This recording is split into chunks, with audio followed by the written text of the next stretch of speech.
Maxine, I am so excited to dive into this conversation with you. So thank you for being here in this space today. Thank you for having me, Lena. I'm delighted to talk to you. As I was just completely immersed in all of the offerings that you have online this week, many things that you have written stood out to me, but one of the things that really stopped me and really made my heart smile was something that you said that I feel like is a beautiful and welcome and necessary highlight for women. So I'll tell you what it is, and then I was hoping that you could expand upon that. So you had written, I came to know myself more deeply through my own children. And why I loved that is that I think as caregivers, we're often given the narrative that children will remove us from ourselves or challenge us in being in true alignment with who we are. And so to read you so beautifully saying that it was actually through your children that you came to know yourself more deeply, I was just grateful for, because I love hearing that. That has been my experience too. And so if you could, I would love you to expand upon that. Yeah, thank you, Lena. In mothering, I guess, in, the very initiation into mothering, the fact that we have to rely on our own resources and completely trust ourselves in the process was really wonderful for me to explore, because I think it was really the first experience I'd had in life where I was completely in my truth, like my body was supporting me to bring forth this new being, but there's an innate wisdom that we all hold and store within ourselves that doesn't often get recognised in that really direct way as it does, I guess, in birthing and mothering, really just to completely trust ourselves and our intuition and our instincts and trust our knowingness, our bodies and our feelings and all of those sensations that come through us. It really was so critical for me to surrender to those processes, probably for the first time that I'd ever really been able to do in life. I think, as we grow, we sort of shut down all of those vital capacities that we have through our sensory body and our feelings, pardon me, and those intuitions that we have about whether something feels right or wrong. And it was definitely in mothering that I could tune back into that sensory aspect of myself, trust my intuition and trust my innate sense of knowing that I hadn't really been able to do before. And of course, it wasn't easy because you're always getting lots of advice about what's right and the right way to do things, and all of those, I guess, belief systems around what is right in mothering that I really loved, that I could overcome because of what I felt to be true for me. So, yeah, I came to know myself and my sensory, I guess, the feelings that I had and the importance of those feelings in my life through my children. Could you articulate further on what you believe it means to deeply know ourselves? I think to deeply know ourselves to me means that I'm aware at a core level, whether we call it a fundamental level or a core level, that I'm connected, whole and complete no matter what I'm going through, that I can trust myself.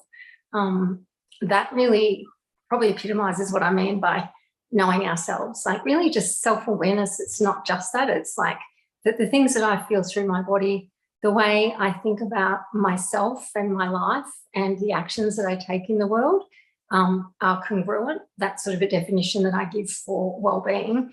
But to know myself means that I have to know which feelings belong to me and which don't, which thoughts are mine and which aren't, what things have been conditioned over a lifetime, and then how do I act in the world even if those things haven't been geared toward, I guess, my whole self over time. And to know myself just means being aware of the different aspects of myself, but honouring myself as well. And would you say it's fair that this is something that most of us need to be taught or retaught, I suppose? I've had a lot of young women recently that I've coached ask me about some of just the terminology or buzzwords and what it means. So one example is I had a beautiful young girl, I think she was about 23, say to me, I hear people say, trust your gut and listen to your intuition. how do I know what that feels like? And you know, it was such a beautiful, innocent question, but I thought there is a lot more, I guess, conversation around what it means to feel into ourselves and listen to ourselves.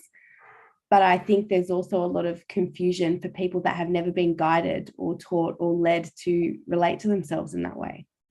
For sure. And I think, you know, what you raise is a really important point, Lena, because how do I know what's right for me if I'm listening to everyone else, or if I'm not making a space to tune in to myself? And how do we even do that? Like, what does that even mean?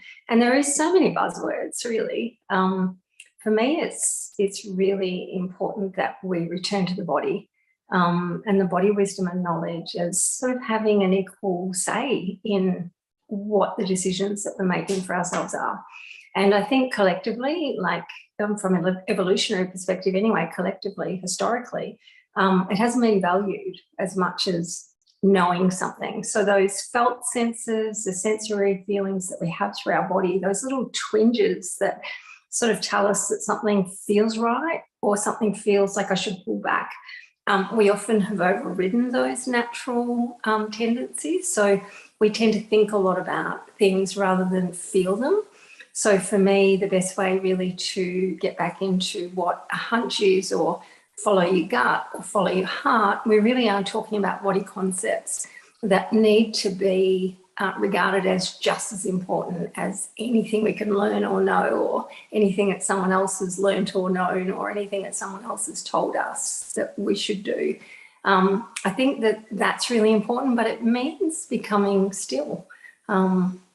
However we can do that, whether that's in the bath, or whether that's, laying in bed after a busy day, or whether that's a quiet moment in nature, to really centre ourselves back into the present moment is so vital for us to even begin to understand what belongs to me, that I can use as a resource, and what can I develop within myself that will help me to understand if something feels right for me or not. And then how do I start to follow those prompts, sort of in a practical way.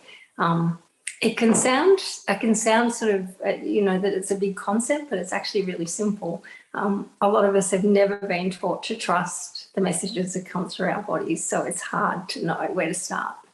We're so fixated, I think, on outcomes and indicators and ways of doing that we forget it's a way of being that we're aiming for, right? Yeah, beautiful. Yeah, absolutely. So in considering our children, I have a 3-year-old son, and as you're saying, it's about stillness. All I can think of is my beautiful wriggly boy who could not be still if his life depended on it. Yeah. Is there a difference when we're talking about returning to the body and being in tune with the body? Do you see a marked difference between the way children relate to their bodies and adults relate to their bodies? Or is it just what seems to be appropriate and allowed for children is no longer appropriate and allowed for adults? Yeah, I think all of that. Like, I think definitely as we watch a child and their exuberance, their vitality, their love, their love for life, their want for all sorts of experiences, and their inability to sort of, just sit still, as you mentioned, it's a wonderful thing, and it's very natural.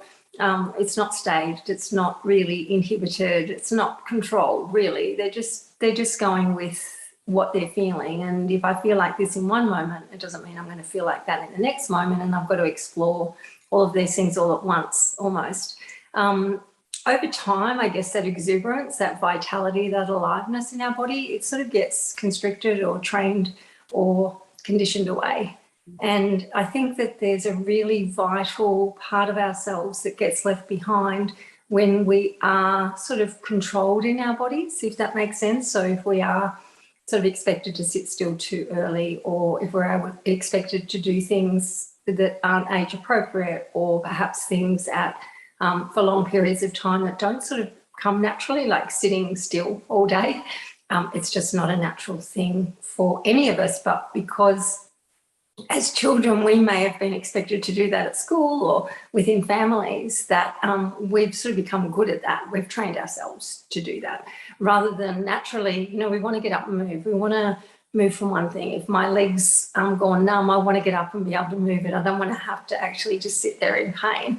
So we do become very good, I think, at behaving in a certain way based on the environment that's expecting a certain behaviour. But I think it's natural, and I think we can maintain it.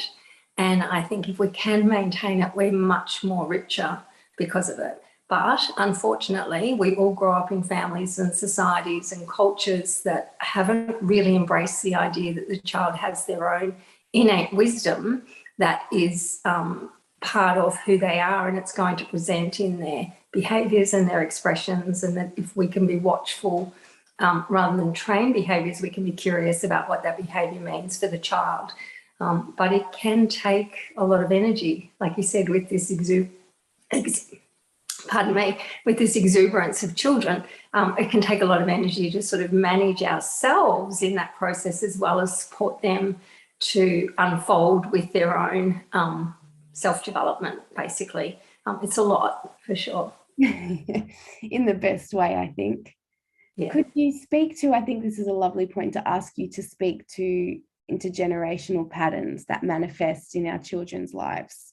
I feel like I'll let you lead on that, but I feel like this is a beautiful opportunity for us to bring this into conversation from here. Yeah, and it's really beautiful because it doesn't have to be a lofty idea. It's really practical because just the way you're saying about a busy 3-year-old, children's behaviours are really going to be such an insight into their needs, what they are expressing about their needs. And it's not that we want to be vigilant and hyper vigilant about surveying our children and looking for clues every time they do something, but having the idea that certain behaviours are actually going to help us as their caregivers to understand what they're feeling and thinking at a deeper level about themselves and the world. And a lot of that interpretation that they make about themselves and the world, a lot of the feelings about how safe they are to jump off the couch, for instance, or how safe they are in meeting new people, we're hiding behind our legs instead of coming completely out into the situation. We've often looked at the reason for our children's behaviours based on something they lack, or based on something we haven't taught them yet, or based on something we need to do. And we haven't really looked at the child's behaviours from the intergenerational model, that their safety and security, for instance, how free they feel in their own body to try new things, how much risk they'll take, or how secure they feel in a particular environment, could be tied to a grandparent's restriction on feeling safe, or a grandparent's or a parent's or a great-grandparent's relationship with safety and security because they have been refugees from a war-torn country, for instance.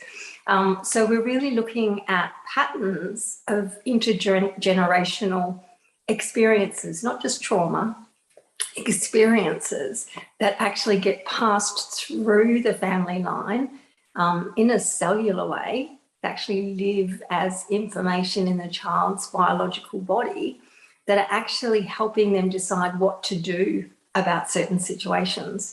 So it's a wonderful resource to really include everything that's ever happened to everyone in the family line when we're trying to interpret why our children are doing what they do, why they've got this separation anxiety.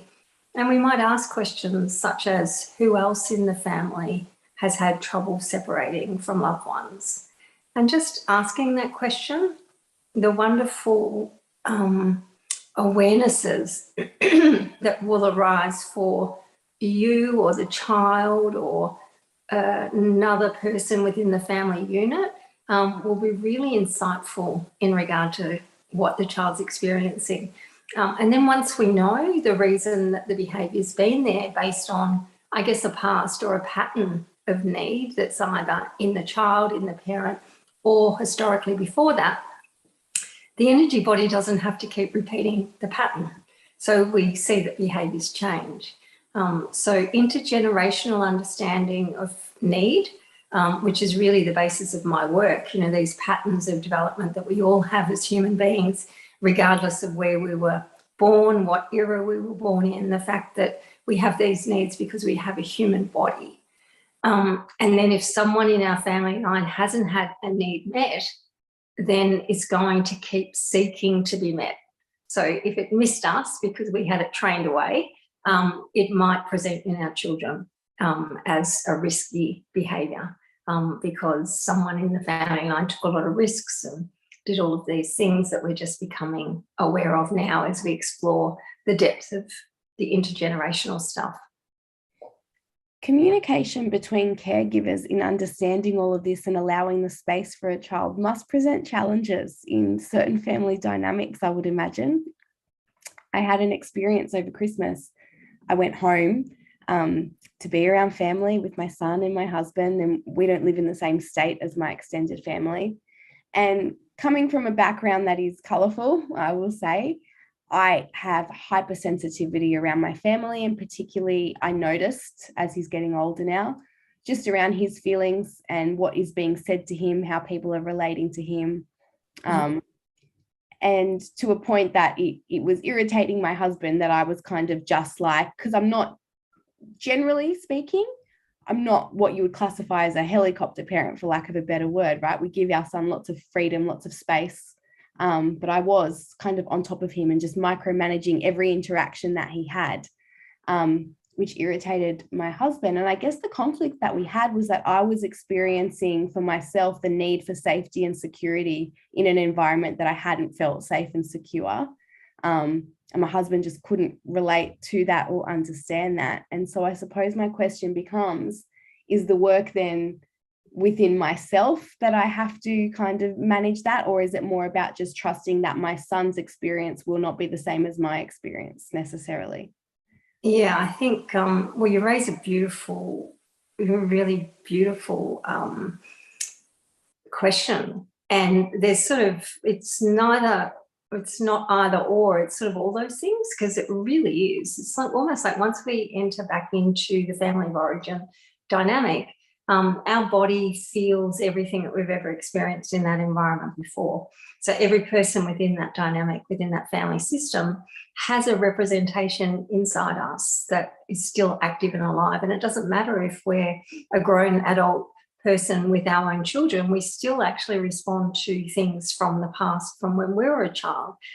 Ironically, one of the main things with my work that I was absolutely blown away by when I first discovered this was that when we parent, whatever age and stage our child is at, allows us for an opportunity to revisit our own unhealed past, because it arises spontaneously in the caregiver-child relationship.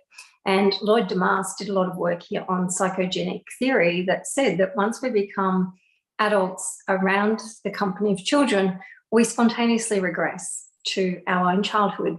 I added the idea that the reason that we do that is because we are reviewing anything that wasn't whole, anything that was maybe a threat to safety and security, maybe where we couldn't express our emotions clearly, maybe where we couldn't act in a way that felt good for us, that we were sort of restricted and controlled, maybe where we lacked a feeling of loving connection and nature, of connectedness in that way. Maybe we couldn't speak, which is a really common aspect, we just shut down.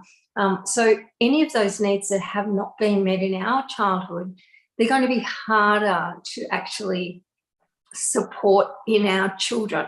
So we'll get triggered if the child's not allowed to speak and we weren't allowed to speak, or if someone says something or perhaps prohibits our child from doing something that we were prohibited in childhood, it's going to trigger us. So these are energetic triggers that happen because we've actually regressed spontaneously, emotionally, to the age of our child, and we often will react to that. So it makes sense that your husband might have known you as an adult, and yes, he knows you within your family system, but he's never known you as a 3-year-old caring for a 3-year-old. Does that make sense? So all of the things you need then come to the surface, and that's generally how we parent. We parent our children based on what we think they need because we needed that, rather than saying, how does that feel when Uncle Joey tells you not to do that? Yeah. So sort of become objective about our children's experiences, because we have an understanding that I'm getting triggered because I actually aren't completely at peace with some of the dynamics in the family, And when I see my child exposed to those, it really destabilizes me. And that's natural, but it can be overcome by going, oh yeah, his need to act or be allowed to do what he wants to do is being inhibited, and so is mine. And that was really damaging because it took a long time for me to have self-esteem and feel that I could do what I wanted to do. And of course, I want to short circuit that for him. So let's take him out of that situation, or let's get frustrated that he's not able to have that, rather than saying, oh, wow, if I can find language for the things that I need to do, and can I do that in my own family? And that's where the work starts, Lena. It's always with us. It's never the children. Not really. We have these beautiful beings that we project a lot of stuff onto, and I'm a mother, so, I know these things to be true. And it's never really them, not when we deepen our understanding about the patterns of energy that are happening and the patterns of unmet need from my childhood that I might be projecting onto my children, no matter how evolved I think I am.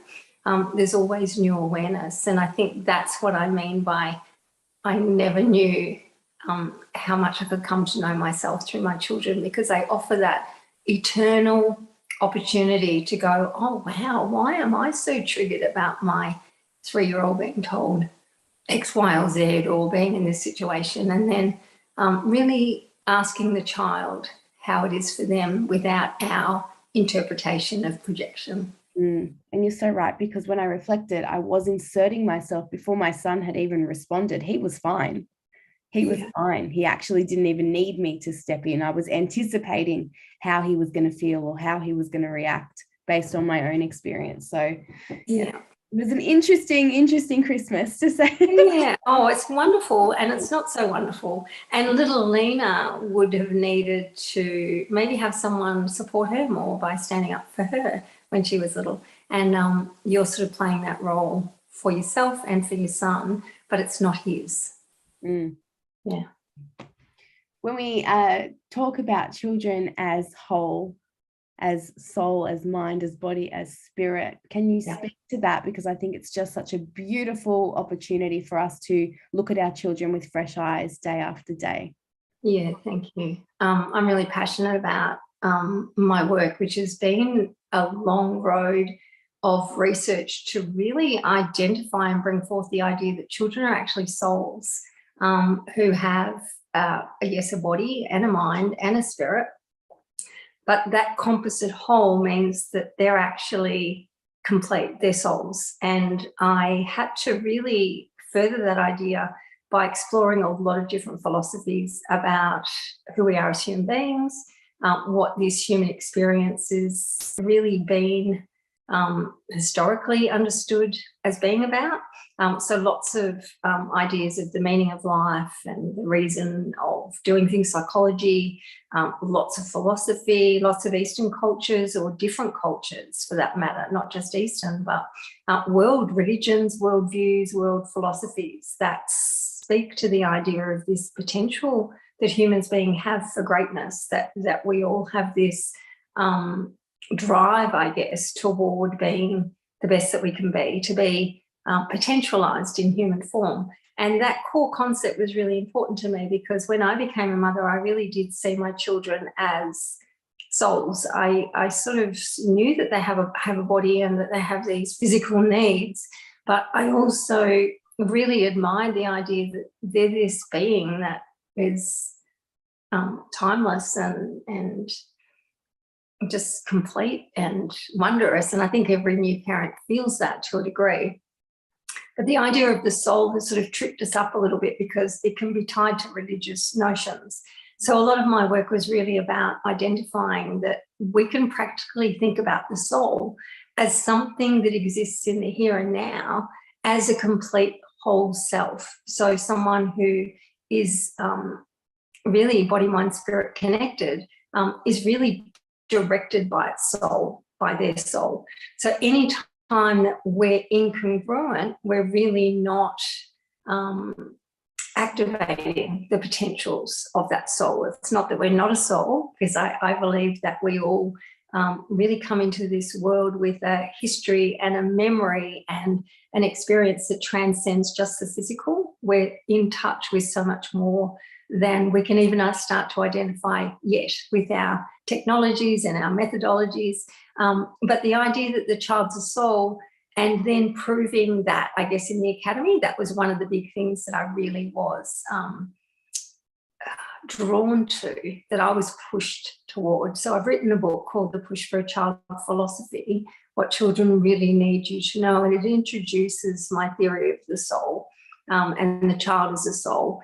And that really identifies that I believe that we all as human beings have an innate drive within us to be self-moving, to be self-directed, because by virtue of being here in the world, we actually have a connection to everything else in the world, that we have a drive that is particular for us. So what Lena's soul needs, and Lena wants to potentialize in this lifetime, is not going to be the same as what Maxine soul needs and wants to potentialize in this lifetime, but there will be common themes. And it was through Eastern philosophy that their concept of the soul with the Indian chakra system allowed me to start to identify these 7 foundational needs, or these 7 foundational core supports for the soul. So that's really where that idea of the soul comes from. But then how does that look in the child, and how do we maintain that, and how do we let that child's soul be self-directed when we live in a material world and we have parameters and restrictions and behavioural expectations? Like, how do we do that? And that's really the basis of my work, supporting parents to work with that dynamic, that your child actually has everything within them that they already need for their own perfect self-development. So what's our job? Yeah. So that's the joy that I have. And I think our job is to allow the child to unfold whilst being simultaneously aware of our own potentials or our own soul needs, those things that have not been potentialized in us. Take care of those for ourselves so we don't project them onto the children that we love and have the best wishes for.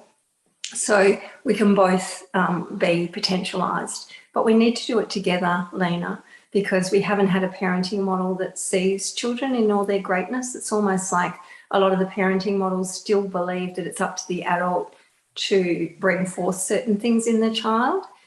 So it's that relational dynamic that I'm really interested in. But we have to see the child as great, eternal, immortal, a soul to begin with. That's sort of almost like the prerequisite for understanding the child. And then from that awe, from that place of, wow, this is amazing, we can start to explore our own responses in our body when the child's doing something we don't think is okay, or is struggling with something that we don't like to watch.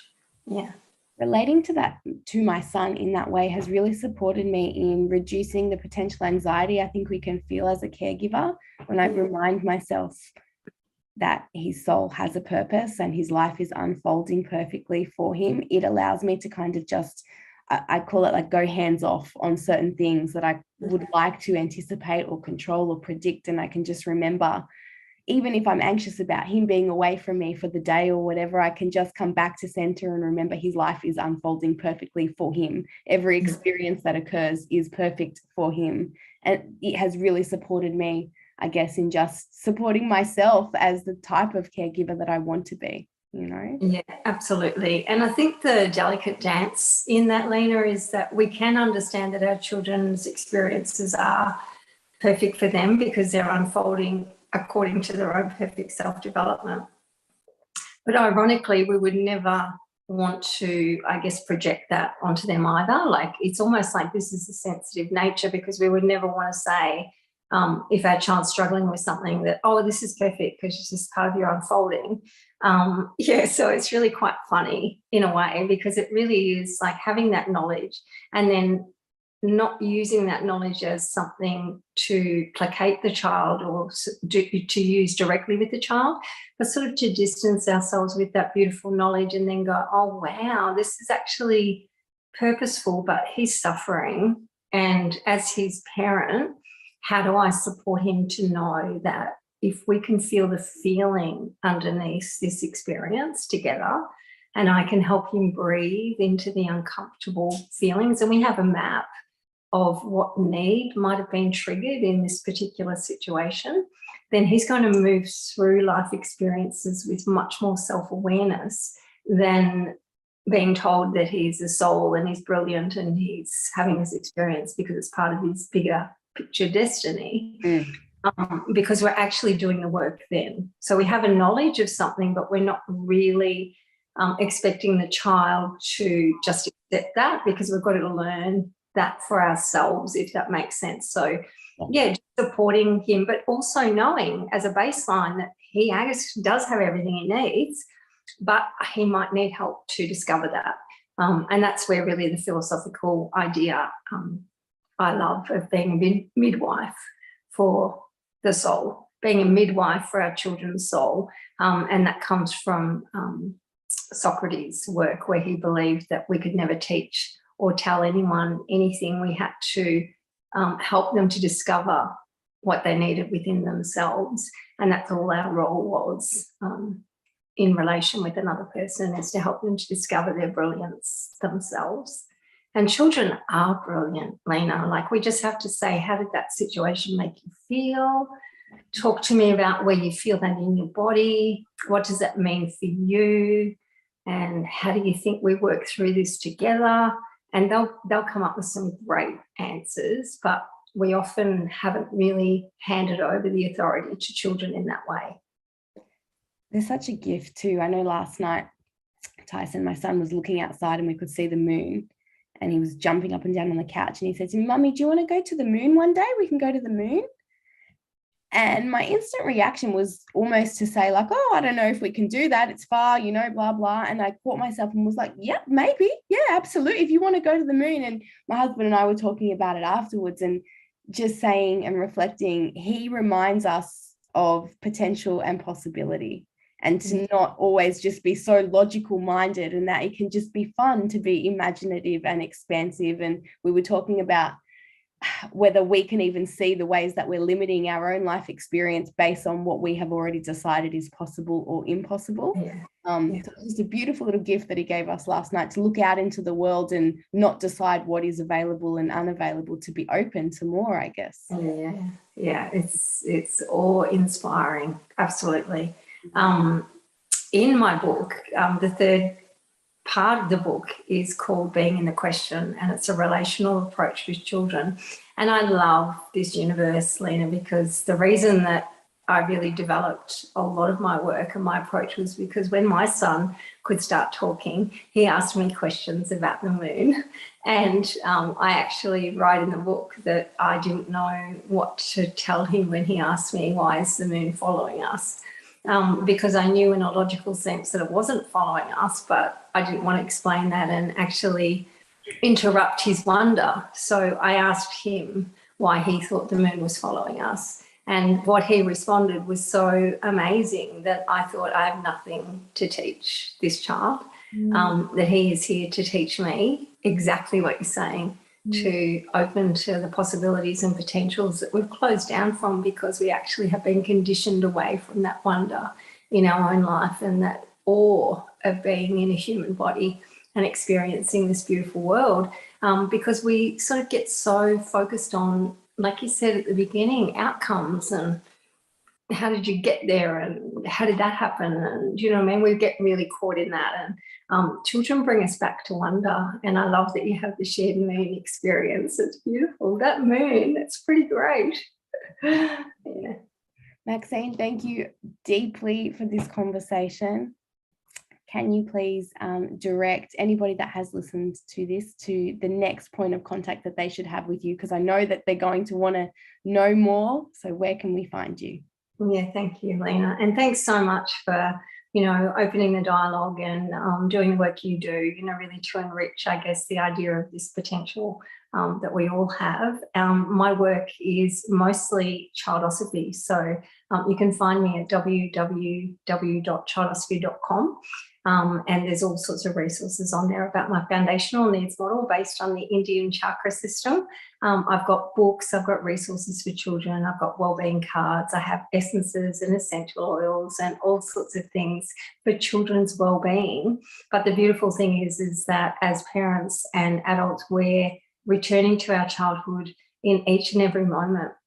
So really not getting hooked on outcomes for our children, but really dropping into that. If I'm learning and growing through my potentials or my unmet needs, and I'm supporting my children to do the same as they arise for him or her or for them, then we've got this. Yeah. So my resources, I think, mostly help me to give confidence to parents that they're doing an amazing job and they're the perfect parent for their child. And I also treat others in clinical practice as well. And I have trained practitioners that I've trained who actually work with families and children as well. And I do a lot of courses. So I've got upcoming training. So everything, you can find everything on the website. Lots of offerings. Beautiful, Maxine. Thank you deeply. Thank you so much.